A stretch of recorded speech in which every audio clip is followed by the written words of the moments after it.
Hello students, welcome to Exam Mastermind. आज के इस वीडियो में मैं आपके साथ ईओएओ का एग्जाम एनालिसिस करूंगी। कितने क्वेश्चंस आए थे और कौन से सब्जेक्ट्स में कितने पूछे गए और क्या एक्सपेक्टेड हमारी कट ऑफ हो सकती है ईओएओ एग्जाम के लिए। ठीक है, तो आइए इसको डिस्कस करते हैं। पेपर का लेवल काफ़ी डिफ़िकल्ट था, तो मैं इसको डिफ़िकल्ट कैटेगरी में ही कैटेगराइज करूँगी इस एग्ज़ाम को। एपीएफसी वाले एग्ज़ाम से भी ज़्यादा आपका डिफ़िकल्ट था ईओएओ का एग्ज़ाम। ठीक है, एंड काफ़ी लेंदी भी पेपर था। नाउ इंग्लिश में आपसे 20 क्वेश्चंस पूछे गए। इंग्लिश आपका पूरा डिफ़िकल्ट ही था, आरसी को छोड़ के। रीडिंग कॉम्प्रीहेंशन ही ऐसा था जो डुएबल था, बाकी सारे डिफ़िकल्ट ही थे उसमें, जो पैरा जंबल्स वगैरह आए थे। इसके अलावा क्वांट एंड रीजनिंग की अगर हम बात करें तो क्वांट और रीजनिंग का लेवल आपका मॉडरेट कह सकते हैं आप। मैथ्स आपके सही थे, डुएबल थे, 2-3 क्वेश्चंस को छोड़ के ऑलमोस्ट सारे क्वेश्चन मैथ्स में आपके करने वाले ही थे।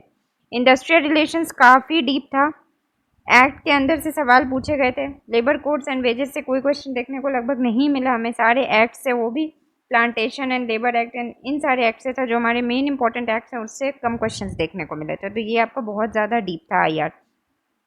ना अगर हम सोशल सिक्योरिटी स्कीम्स की बात करें तो हमें बस 4 क्वेश्चंस इसमें से देखने को मिले सोशल सिक्योरिटी स्कीम्स के, और ये भी आपके सारे स्टेटमेंट बेस्ड थे। कोई भी डायरेक्ट क्वेश्चन आपको सोशल सिक्योरिटी स्कीम से देखने को नहीं मिला था। इसके अलावा अकाउंटिंग में सारे न्यूमेरिकल्स, ऑलमोस्ट 2-3 थ्योरी को छोड़ के सारे आपके न्यूमेरिकल क्वेश्चंस ही पूछे गए, तो ये भी आपका डिफ़िकल्ट ही था। बात करें कंप्यूटर की, ये भी आपका one of the difficult subject था इस एग्ज़ाम में। कंप्यूटर भी काफ़ी कोडिंग वगैरह, प्रोग्रामिंग वाले जिनकी इंजीनियरिंग बैकग्राउंड होगी उनके लिए शायद डुएबल होगा, अदरवाइज कंप्यूटर भी आपका डिफ़िकल्ट ही था। नाउ साइंस की बात करें तो साइंस में भी आपको most of the questions physics से देखने को मिले, या फिर बायोलॉजी के प्लांट वाले साइड से क्वेश्चन थे। ह्यूमन बायोलॉजी की तरफ से कोई क्वेश्चन नहीं था, बॉटनी के साइड से क्वेश्चन था आपका साइंस का भी। इसके अलावा करंट अफेयर्स से आपको 7 क्वेश्चन देखने को मिले, 2-3 क्वेश्चन उसमें थे ऐसे जो डायरेक्ट थे, अदरवाइज सारे स्टेटमेंट बेस्ड करंट अफेयर्स भी थे। बात करें पॉलिटी की, ये भी काफ़ी डिफिकल्ट था, इसमें भी काफ़ी डीप पूछा गया। 2-3 क्वेश्चंस थे डायरेक्ट, अदरवाइज सारे क्वेश्चंस काफ़ी डीप थे पॉलिटी के भी। History one of the most difficult, APFC में भी और ईओ में भी, दोनों में ही काफ़ी डिफिकल्ट हिस्ट्री पूछी गई। Now environment, population and globalisation, इससे आपको 4 क्वेश्चन मिले देखने को, जबकि ये सिलेबस का पार्ट नहीं था ईओ का, ये एपीएफसी के सिलेबस का पार्ट था। फिर भी आपको ईओ वाले एग्जाम में भी इससे 4 क्वेश्चन देखने को मिले। जिन्होंने अगर ऊपर से इन्वायरमेंट, पॉपुलेशन, ग्लोबलाइजेशन का बेसिक कॉन्सेप्ट जिन्होंने क्लियर किया होगा, हो सकता है उनसे ये क्वेश्चन बने होंगे, अदरवाइज नहीं बने होंगे ये भी।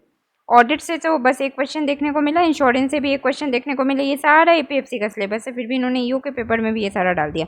इकोनॉमिक्स से 6 क्वेश्चन हमें देखने को मिले थे, जो कि करंट अफेयर्स बेस्ड इकोनॉमिक्स से सारे क्वेश्चन थे, और सारे स्टेटमेंट बेस्ड लेंदी क्वेश्चन थे, तो ये भी आपके डिफ़िकल्ट वाले पोर्शन में ही आएगा। तो ओवरऑल पेपर आपका काफ़ी डिफ़िकल्ट था।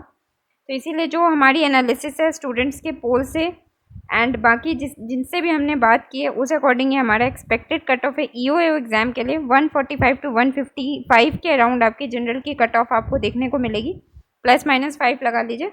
इससे ज़्यादा कट ऑफ आपकी नहीं जा सकती ईओएओ वाले एग्जाम के लिए।